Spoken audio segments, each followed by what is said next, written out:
আসসালামু আলাইকুম, সবাই নিশ্চয়ই ভালো আছেন। আরেকটা রেসিপি নিয়ে আপনাদের সামনে হাজির হলাম।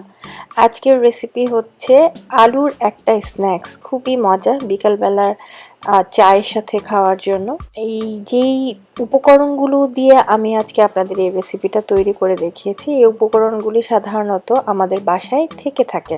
খুবই সিম্পল উপকরণ, যেটা আপনারা যখন তখনই করে খেতে পারবেন। আশা করি আপনাদের কাছে ভালো লাগবে। ভালো লাগলে আমার চ্যানেলকে সাবস্ক্রাইব করবেন আর আমার রান্নার ভিডিওগুলো ফ্রেন্ডস অ্যান্ড ফ্যামিলির সাথে শেয়ার করবেন।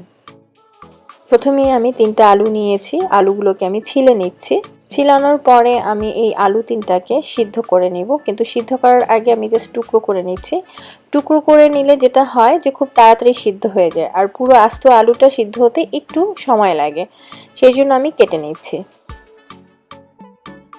আলুগুলো একটা পাতিলে নিয়ে নিলাম, তার মধ্যে বেশ পরিমাণ একটু পানি দিয়ে নিয়েছি, যেন আলুগুলো সমান সমান পরিমাণ পানি হয়, ওভাবে খুব ভালোভাবে সিদ্ধ করে নিচ্ছি।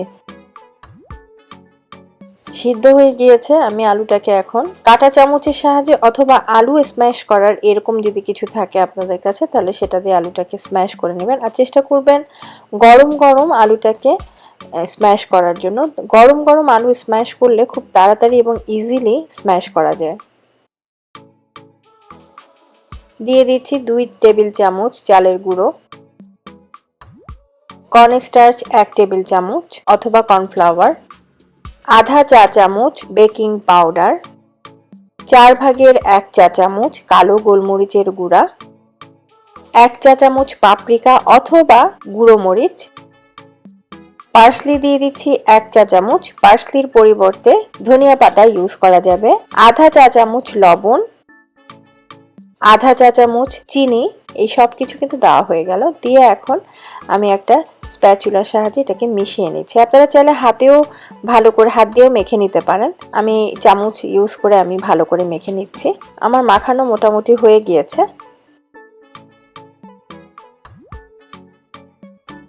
হয়ে গেল আলুটা মেশানো। এখন আমি একটা শেপ করে নিচ্ছি। শেপটা হচ্ছে একটু লম্বা করে চারকোনা একটা শেপ করে নিচ্ছি, আপনারা একটু খেয়াল করেন।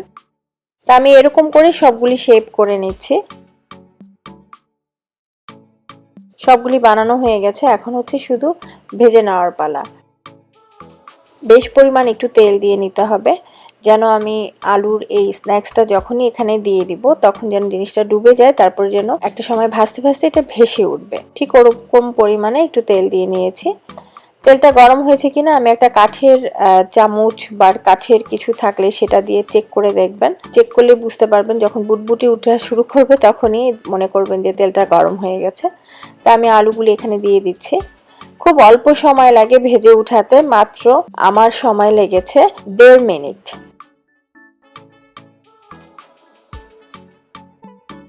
ভেজে আমি সব তুলে ফেলেছি, আরো যেগুলি বাকি আছে সেগুলো এখন ভেজে নিব। খুব সহজ না, দেখতেও খুব সুন্দর লাগছে, আর এটা তো গরম গরম সসের সাথে খেতে অনেক মজা লাগে। তো হয়ে গেল, আমি সবগুলি এরকম করে ভেজে নিচ্ছি। আশা করি আপনাদের কাছে স্ন্যাক্সটা অনেক ভালো লেগেছে। যদি ভালো লাগে তাহলে আমার চ্যানেলকে সাবস্ক্রাইব করবেন আর আমার রান্নার ভিডিওগুলো ফ্রেন্ডস অ্যান্ড ফ্যামিলির সাথে শেয়ার করবেন।